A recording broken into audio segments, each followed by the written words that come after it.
It's called to order the Commissioners' meeting, February 1st, 2016. Everyone stand and let's pledge.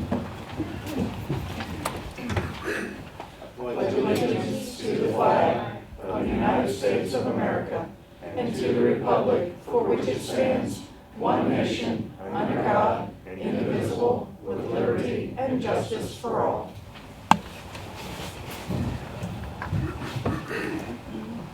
Roll call, please. Ms. Reagan. Present. Mr. King. Here. Mr. Henry. Yes. Mr. Brooks. President. We'll go right down to tabled business. The resolution number 2016-001, financial assistance from Indiana Department of Homeland Security. Jason? Good morning, Commissioners. Jason Rogers, Emergency Management Director. I think we have it straightened out, the new program, and Mr. Craycraft was able to sign the documents for our electronic signatures. So it's gone back to the IDHS for their review, and we should be receiving the fully executed agreements from those grants. We've been working on those since last summer, so the process should start. We fulfilled our obligation as far as the signatory is concerned, so we should be getting that. We should be getting those funds released to us as soon as we have the fully executed agreement.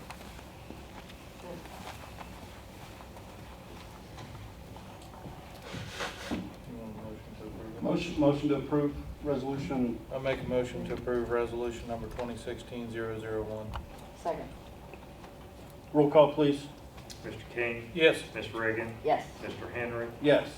Jason, do you have other business you need to I take care do. of? I've got the EMS write-offs for December, and they total $332,194.08. I'll make a motion to approve the write-offs. Second. Roll call, please. Ms. Reagan. Yes. Mr. King. Yes. Mr. Henry. Yes. Thank you, Commissioners. Thanks, Jason. Approval of the minutes, January 19, 2016. Make a motion to approve. Second. Roll call, please. Mr. King. Yes. Ms. Reagan. Yes. Mr. Henry. Yes. Online tax sales, Mr. Joe Edwards. Thank you, Mr. President. Got some handouts here.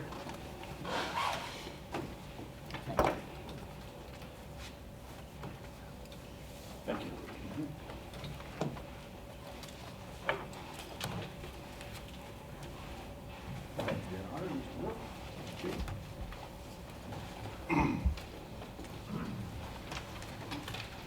Thank you.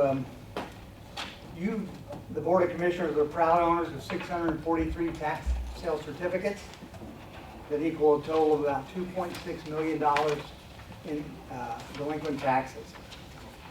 The tax sale was held last October at the fairground and actually brought in, between the people that paid and sold at the tax sale, $2.6 million.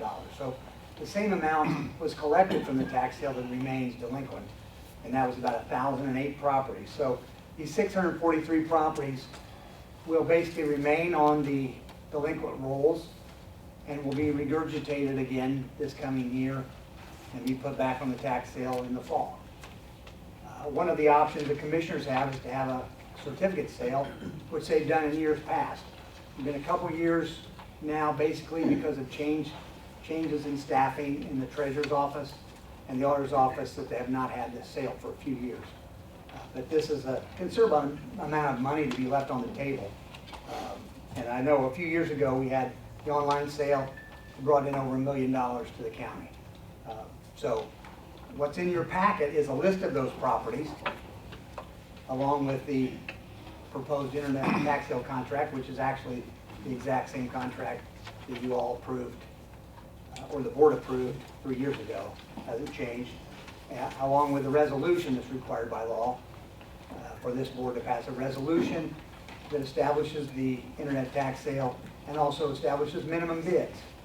That's one of the three things the commissioners need to do to move forward, is establish the minimum bid on these properties.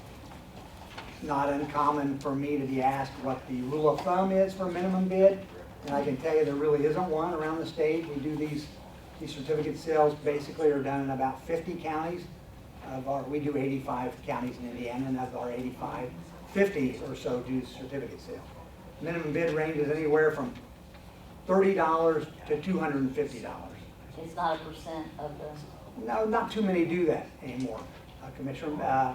There's a few that do it, that take a 10% of the total amount, and that's fine. I mean, that's, you'd think that that'd be more fair.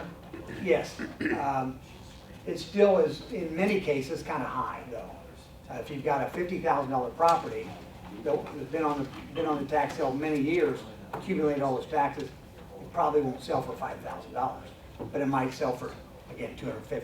And again, the goal here with the certificate sale, unlike the tax sale has one real job, and that's to collect taxes. That's it. The certificate sale really has, that's not one of its jobs. Its job is to get properties back on the tax roll. So obviously, the more people you can bring to the table at an auction, online or live, either one, the better off the county is. So, And do we have the capability of people who don't have computers to come into the courthouse and audit for treasurer's office to look these up? in years past, we had a public access computer available in the auditor's office. I believe it was. Could be wrong It about used that. It to be might in have the been the basement, treasurer's but office. we've done away with that space, so. That's my only concern too. We still have a public access computer. It's in the vault. It's in the vault. Okay, that's fine. And the libraries are And the library. another of course, place for- that the public can access. And the How year do we how do did, you advertise this though? I mean, do we still do our legals and just in there? some Newspaper say where to ads. go? yeah, the newspaper ads, and of course be on our website as well. Plus, I'd be willing to come up and do a bidder seminar. Did that in this room. In fact, we had a packed house 3 years ago, you remember? Yeah, Yeah. that'd be very good. And we set up a screen and showed people how to use it. Yeah, I like that idea. Because even people that have access to a computer through a family member or whatever still were uncomfortable or intimidated by the computer. And to how to get their financing in order before. Yeah, we did that like 3 in the afternoon. It was, we were amazed. at Yeah, I the like crowd- that idea. crowd of people. We'd be happy to do that. And the properties are clearly marked as well, correct? So the properties themselves marked Marked. as any kind of sale event going to take place. around- No, we don't post them. You know, Mr. President, I've kind of been thinking about that because out around the community, there's a house sitting empty, and then next door there's another house. How do they know, maybe the people that drive by there every day, that this is gonna be for sale? And so it'd be very interesting if we could do some kind of posting in the yards to say this house, you Let me know? tell you maybe an alternative to posting. Posting we've done, in some states we work in, it's required. Miraculously, signs disappear because the people living in the house who are renting or whatever don't want anybody to know And I it's for can sale. appreciate that, Or next door neighbors that don't want somebody but tearing it down or how whatever. about just saying for sale, if it's for sale, because people that live in rental do sell them, and the renter has to move out. But One of that the- way, it lets people going up and down the street know that this property is for sale. One of the alternatives, which we've done before and is very helpful, is we can work with your GIS department and send just a generic letter to anybody's property who adjoins it.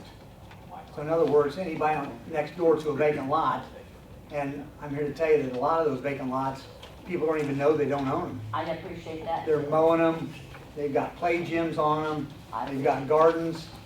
You know, I want to buy some of these just for the produce. Right.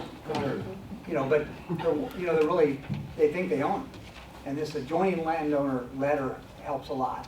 Right. Also advertises the sale. Right, yeah, I And that would appreciate also, you could also send that to occupant, That'd be good. because many of these houses don't have the people that own them living in them. Right. And they may even be squatters, but it lets the people know, because that, owners get notice all throughout this process, but people that are living in the house do not, so. Yeah, I mean, I'm in favor of moving ahead with. I would like to.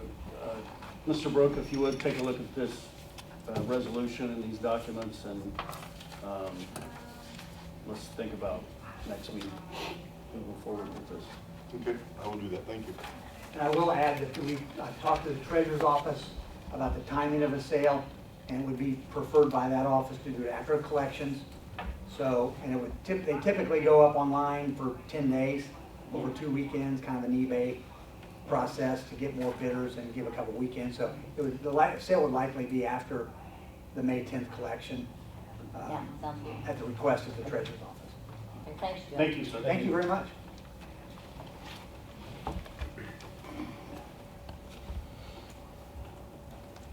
Independent contractor agreement for the Fair Board.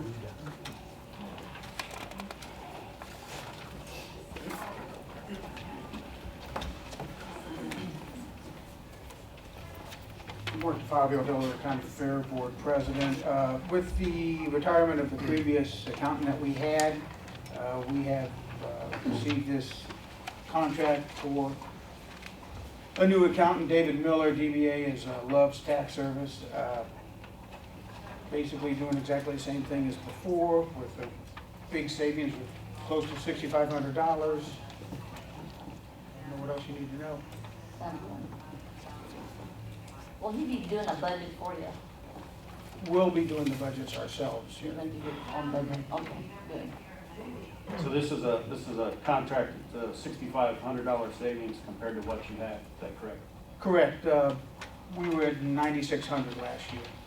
And so, and this also includes the one-time payment of $500 for the not-for-profit form that he needs filled out at the end of the year. Good. Good.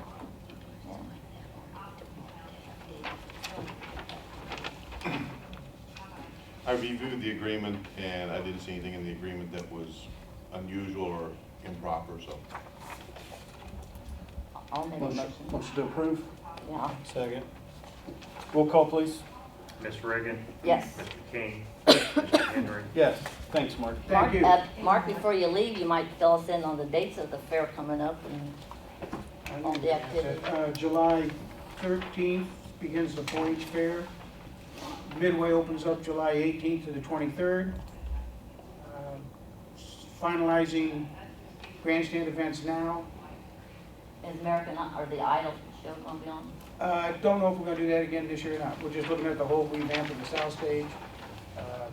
We'll continue everything else and let you know as soon as we get it all squared away. Okay, thanks. Thank you. Mark, I'll give this to you and then you have David sign it and then send me back a copy. Will do. You put the date in. Okay, very good. Ordinance Scan it for and first send it to reading, me. the CASA grant. This is an ordinance for the CASA program. They have submitted a grant to the state CASA program. They fully anticipate receiving this grant, but they haven't received it yet, according to the Friday email from the CASA director. So this is a grant, this is to set up a grant fund for a specific grant. Included in this grant is a payment for a part-time person, 29 hours a week, for I think for 42 weeks is what she said they had. When the money runs out, then the person's done. But they need some additional help. So we set up the fund for the grant, to put the money in so it doesn't have to be appropriated. I'll make a motion we introduce the grant for cost, what's the, 2016-002. ordinance number 2016-002? Second, Roll call, please. Mr. King. Yes. Ms. Reagan. yes. Mr. Henry. Yes.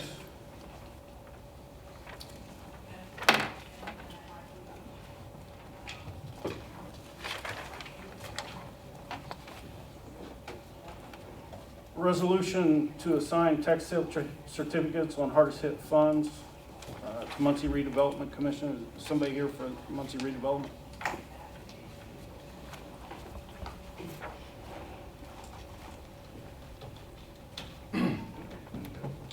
Brad King, the State of Muncie's residential program administrator.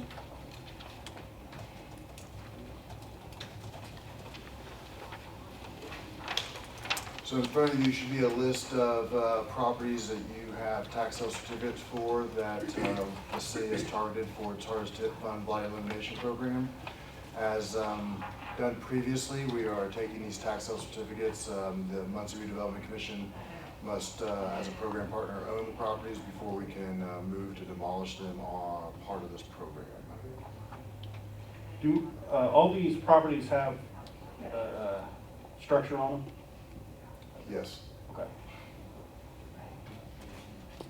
What's the city intended use for the property? Actually, let me correct the last answer. All but, I believe, 3 of them have structures on them. 3 of those properties are interest to the City of Muncie for their Neighborhood Investment Committee, either for pocket park program or side lot programs, things of that nature. What was your second question, Ian? What's gonna be the use of the properties? Once they are demolished, the Muncie Redevelopment Commission holds these lots for redevelopment purposes. Hopefully, they could be for new build, new construction, gardens, parks, side lots. Back on the tax roll. Yes, preferably. Mr. King, fill us in on how many vacant houses we have, the blight in the community, how bad it is, in just the city alone. The city's still actually actively trying to gather the amount of abandoned and vacant properties. There was a study done by a Ball State professor 4 years ago that put that number around 4,000. I was thinking it was 4,000. So This has to that's a clean up. number that's tossed around. The Muncie Historic Preservation Commission has been engaged in performing a survey of every parcel of the city. That is called Scout Muncie, and once that is completed, we have about 40% of that survey completed, and once the other 60% is completed, we'll know exactly what that number is. Now, once the structure might be, a vacant lot might be sold and a structure would be built, the taxes would go to the redevelopment or would come just to the? The property taxes would go through the normal process once structured. Okay. Regardless, I mean, unless the Muncie Redevelopment Commission holds the property, as long as it goes back into private ownership, those taxes just go through the same process. Okay, thank you. Do you know how many houses that we've signed over to the Muncie Redevelopment Commission? It's a good question. I don't have the number on top of my head. I want to say it's, with this ordinance, we're probably close to 100 to 150. Do you know how many the Muncie Redevelopment Commission out of that grant has, they tore down or? We are still actively pursuing ownership of these properties. Not too long ago, I believe the county commissioners reassigned several tax sale certificates to the Muncie Redevelopment Commission, and that started the 120-day redemption period again. So Okay. we're still stuck in that redemption period at this point. Because my next question I was gonna ask, have any of these properties actually went to like landowners that live adjacent to the properties, or No, are you we're guys not that still far, in the? we're not that far along. Okay. Once some of these properties get down, we'll be looking to do something very similar to what Mr. Edwards, I think, said about contacting abutting landowners and just seeing who's interested in these lots at this point. Okay, thank you. It sure looks nice down in Weiser, turned down by the river. I used to go that way every Sunday, like night and day. Appreciate it. This is resolution 2016-004. Yes. 4, so moved. Second. Roll call, please. Ms. Reagan, Yes, Mr. King, Yes. Mr. Henry. Yes. thanks, Brenda. Thank you. Thank you. Department heads or elected officials? Commissioner Henry. Yes. I just want to give you an update. Recently, Indiana Department of Transportation. Announce your name, please. Angela Moyer, Project Director for the County Engineering Department. Recently, NDOT let the bids for the Nebo Jackson Roundabout project, and they awarded it to the lowest bidder, EMB Paving. We haven't had a pre-construction meeting yet, so I'm not sure when things will exactly start, but part of the contract terms is they cannot have the intersection closed more than 60 days. And they cannot close it until May 31st, so just wanted to give you an update on that. Okay. Okay. Appreciate it. Any other department heads? We're gonna. Mr. I'm sorry. Yeah. Mr. Jesse, go ahead and stand up, please. Yeah, come on in. Come on up. Tell me, Introduce tell yourself. him you can't be shy in this. Mr. Jesse has been appointed to head our county highway department, so go ahead and introduce yourself. My name's Bob Jesse. Good morning. We were talking, you'd rather be called Bob or Robert? It doesn't matter. As long as you call you or so Doesn't matter. lunch. But, Mr. Jesse and I were having a talk out in the hallway about the machines that we have out there that we, can be getting out there and start to get these potholes, but we do need people to call in and tell us which ones are worse and go at it, because those days are coming, Yep, you know. You have crews already out, correct? we do. On the cold, just using the cold On the net, cold patch. okay. But you do have some of that emulsion that's been heated, so that does affect. You know, I don't know what we have at this point. Well, he's gonna come up and we're gonna go to lunch and we're gonna learn how to use that machine so we can do a better job. Thank you, sir. We have our weights and measures report. Mr. Brandon, you have anything to add to that? No. It's just a monthly report that I'm required to submit to the state and a copy to you. Thank you, sir. When I see these rejected, how many days do they have to get back in 5 compliance? days, How many? 5 days. Just 5 days? And it could, we could what we call red tag. If it's below, we would red tag it. Right, If it's above, then we would tell the owner that they need to get it repaired. yeah.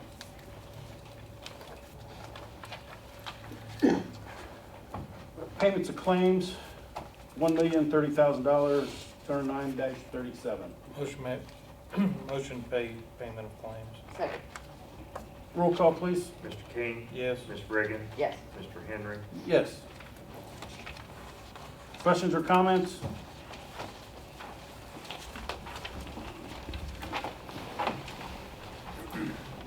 I say good morning to you. My name's Reese Mann. My father served the community as a state policeman for 20-plus years ago, so maybe the last name